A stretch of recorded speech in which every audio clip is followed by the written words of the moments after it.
Hi, I'm Bob Lubzelder. Hey, we're going to go to the movies. Get your coat on. It's about time to go. And here we are. That didn't take long. Welcome to the Andover Showplace in Andover, Ohio, a little one-screen theater that has survived where others have not. So let's meet the owner, Justin Dlugokecki. Me and my wife both grew up in a small town. In college, I ran a larger 10-screen theater, and we saw it come up for sale. We came out once, and we just said, hey, let's give it a shot. I enjoy coming out here. She enjoys coming out here, so we're going on 3 years now. And so you live in Manaway in Yes. Portage County, which is what, maybe... It takes 1 hour. I'd say it's about 60, 70 miles Yeah. from here. So, now you're in Andover. It's a small community. Other theaters in bigger towns have gone by the wayside. This is only a one theater complex here. So how do you keep going? By not focusing just on the movies. We have, not only do we run movies, we do live entertainment shows, we have teen events for kids, we rent the building out for public speaking, for rentals. So it's being able to do additional uses in the venue that keep it successful. What's the best part about owning the local theater in a small community like this? It's being the gathering place.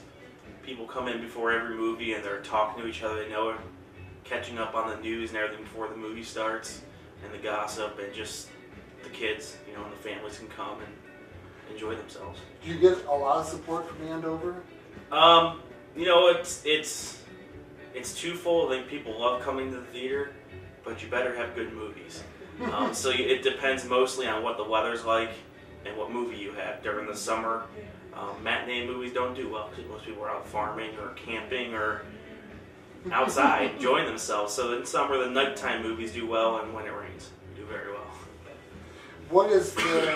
How is attendance in the summer versus this time of year? Because Andover is a resort town, and there's a lot more people here in the summer. I've noticed last year we picked up a little more from the campgrounds, but the core business is the locals. That's who comes every week. And the movie industry doesn't trend so much summer, winter. It's pretty much Memorial Day through Labor Day, and then Thanksgiving to Christmas. Is that the big blockbusters coming out? That's when they release them, and that's when you pick up. Now, being a one-screen theater, we can stretch it a little bit more because we can't always get every movie. So we can bring in just the better movies towards the slowdown, and it helps keep this theater, the numbers up. Now with having the digital equipment, we can get pretty much any movie we want on the break, which is a brand new movie. Justin has looked at acquiring other theaters.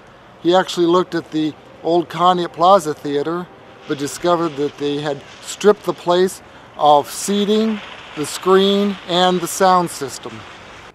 So now some theaters have closed, partially because of the digital. There's a drive-in theater down the road that is no longer open. But you kind of embrace the technology, correct? I have. Being the small one-screen theater, I only had to worry about doing one screen and not multiple screens. And since our screen's on the smaller side compared to the mega theaters, we were able to get a smaller projector. So our total conversion cost was a third of what the drive-in would have to be, or what most theaters are. But it's still a good chunk of money. And we hope that with the new technology, we can save between payroll and offering more movies to make up the cost of change. The theater dates from the 1920s, but it was closed for some time starting in the 1980s. It reopened about 4 years ago. The previous owners did all the remodeling to the showroom, and then we've done went over and finished up a lot of the heating and cooling issues, and we replaced all the sound and more of the technology end of it. This is a 35 millimeter simplex projector. No longer in service in the theater. Ran straight 35 millimeter film through the Dolby sound heads, xenon bulbs. Big old cabinets that have now been downsized into 2 foot by 2 foot boxes, and the technology's taken over that they're just no longer needed. What year does this date to? I believe this is a mid-'70s model, so it's nothing that's, the antique, and so it really has no market value or museum value. Bring a lot of tribute artists. We've had a couple Elvis, Neil Diamond, Cher. We brought a couple magic acts, which the one act we brought in the Crescent Circus was just on Jay Leno's show a couple weeks ago. So they're supposed to come back this summer. We hope. Now if they made it big, they might not be able to afford them now. But we do. The theater itself, the stage is still there. The screen will lift up into the ceiling, and there's a full stage back there that we can use for our live show. So it's not a cramped little stage; it's a full production stage. We use that stage space as a dance floor, and we have teen dances. So it's fully loaded with, special effects lighting and lasers and all that stuff. Here, the theater under our ownership has been reopened for 3 years, and we still have people every weekend go, "We didn't know you were here," which I find hard since you have to circle the square and the sign lights up. But I guess people get tunnel vision when they're driving, and but we give out every year, twice a year, we give out free passes to every student in the school in Palmatuy schools.